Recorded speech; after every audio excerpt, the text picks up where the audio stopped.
This Memorial Day weekend forecast is brought to you by Dymista. See how to get Dymista for as little as $14. Visit Dymista.com.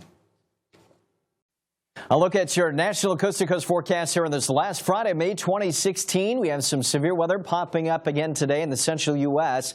and more thunderstorms over the course of the weekend in the central U.S. could bring us some heavy rainfall and also some isolated flood concerns. But our temperatures look to continue for now in the eastern half of the country, but that could be changing as we take into the early part of June. So here's our threat for any severe weather on Friday. Marginal threat all the way north into Minnesota. A couple of slight risk areas for Kansas, Oklahoma, and then back down to the eastern portions of Texas. Large hail, damaging winds, and tornadoes can't be ruled out there.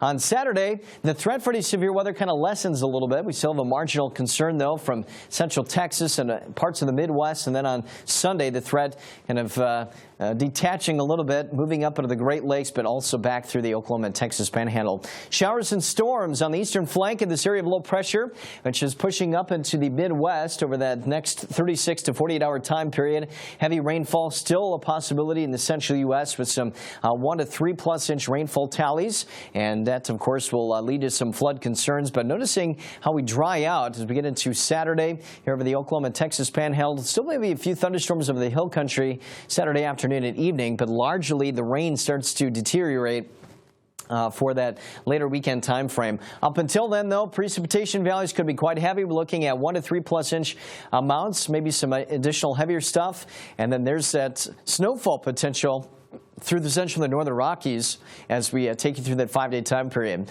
Now, as I mentioned, temperatures remain mild for now, but as we look into the early part of June, warmer than average conditions over the eastern third of the nation, cooling off in the plains with some warmer weather developing in the western U.S. So this trough of low pressure, again, starting to move east with some cooler weather behind it. The coolest weather today will be found in the southwest, but the eastern 2/3 of the nation, warmer than average by 10 degrees or so from places like Chicago and D.C.